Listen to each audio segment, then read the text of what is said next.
Hi hello friends, welcome back to Minmini kitchen. இன்னைக்கு வந்து நம்ம பார்க்க போற ரெசிபி என்னன்னு பார்த்தீங்கன்னா மோமோஸ் தான். எப்படி செய்யறதுன்னு பார்த்துருவோம். இது வந்து சின்ன பிள்ளைங்கள்ல இருந்து பெரியவங்க வரைக்குமே ரொம்பவே பிடிக்கும். அதுவும் வீட்லயே செஞ்சு ஹெல்த்தியா சாப்பிடும்போது பிடிக்காம இருக்குமா? வாங்க வீடியோக்குள்ள போலாம், எப்படி செய்யறதுன்னு பார்த்துருவோம். ஃபர்ஸ்ட் நம்ம வந்து மாவு பிசைஞ்சு வச்சிடலாம். ஒரு பவுல்ல 2 கப் மைதா மாவு சேர்த்துருக்கேன். இது வந்து 1/2 கிலோ இருக்கும். கொஞ்சமா வந்து சால்ட் போட்டுட்டு மாவு கூட நல்லா மிக்ஸ் பண்ணி வச்சிடலாம். ஒரு வாட்டி எல்லாமே மிக்ஸ் பண்ணி விட்டுட்டோம். இதுக்கப்புறமா நம்ம ஒரு கிளாஸ் தண்ணி சேர்த்துட்டு நல்லா மிக்ஸ் பண்ணிக்கலாம். எனக்கு வந்து கரெக்டாக ஒரு கிளாஸ் தண்ணி போதும். உங்களுக்கு எப்படி மாவுக்கு ஏற்ற மாதிரி நீங்கள் வந்து தண்ணி சேர்த்துட்டு நல்லா மிக்ஸ் பண்ணி வச்சுக்கோங்க.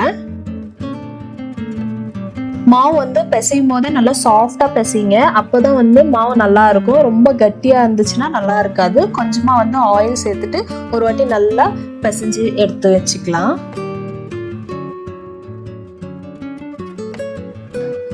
பாருங்க, பாத்தீங்கன்னாலே தெரியும் மாவு வந்து நல்லா சாஃப்டா பிசைஞ்சு வச்சுட்டேன். கையில கொஞ்சமா எண்ணெய் தடவிட்டு எல்லா பக்கமே ஸ்ப்ரெட் பண்ணி எடுத்து வச்சிருங்க. இதுக்கப்புறமா நம்ம வந்து சாஸ் ரெடி பண்றது எப்படின்னு பாத்துருவோம்.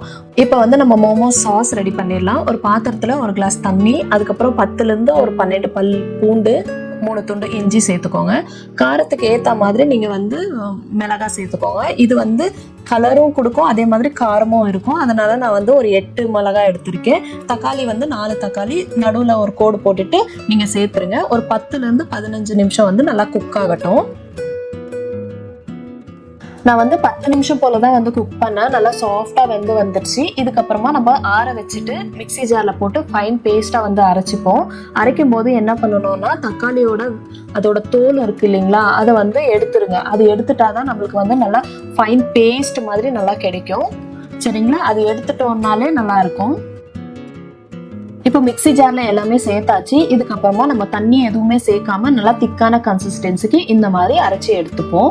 நெக்ஸ்ட் நம்ம வந்து சாஸஸ் தாளிச்சு விட்டுடலாம். ஃபர்ஸ்ட் ஒரு கடாயில ஒரு கரண்டி எண்ணெய் சேர்த்துட்டு நம்ம அரைச்சி வச்ச பேஸ்ட்டை வந்து சேர்த்துக்கலாம். நான் வந்து தக்காளியெல்லாம் வேக வச்சேன்னா அந்த தண்ணியுமே இதுல ஆட் பண்ணிட்டேன். எல்லாமே ஒரு வாட்டி நல்லா மிக்ஸ் பண்ணிட்டு ஒரு கொதிச்சு வந்த பிறகு அதுக்கப்புறமா சால்ட் கொஞ்சமா சேர்த்துக்கோங்க. ஒரு ஸ்பூன் வந்து சுகர் சேர்த்துக்கோங்க. சுகர் வந்து நல்லா கரையட்டும். நல்லா மிக்ஸ் பண்ணி விடுங்க ஒரு வாட்டி.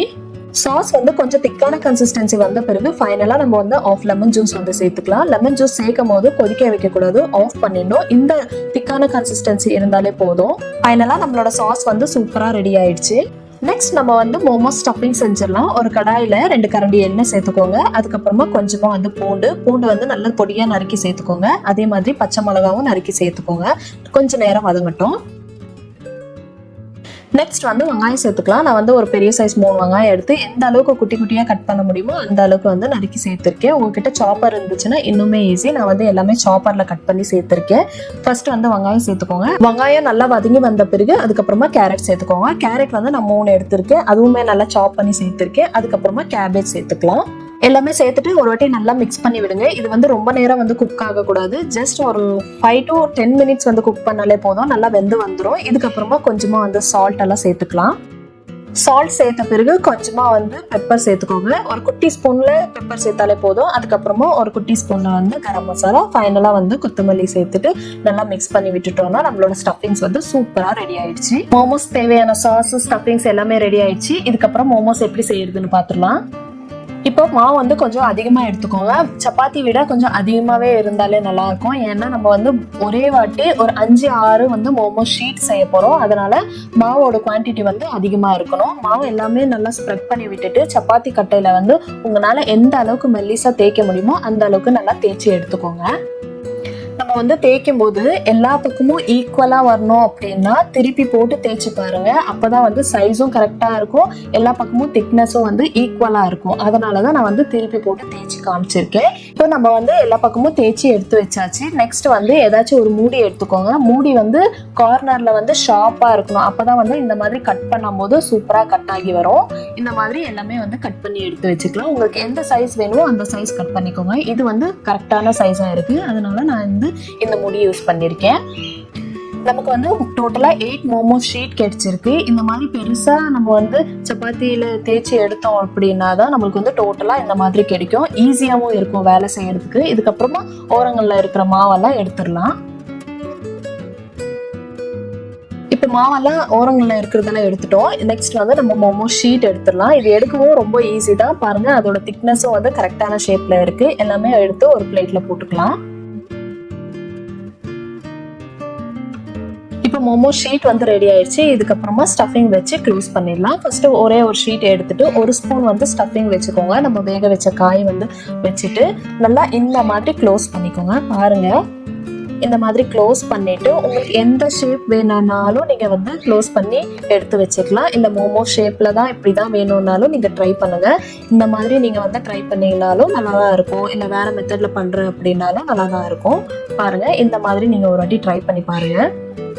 2 பக்கமும் க்ளோஸ் பண்ணிட்டு உள்ள தள்ளிட்டு மறுபடியும் 2 பக்கமும் பிடிச்சி க்ளோஸ் பண்ணணும். இந்த மாதிரி பண்ணோம் அப்படின்னா தான் மோமோ ஷேப்ல வந்து சூப்பரா இருக்கும்.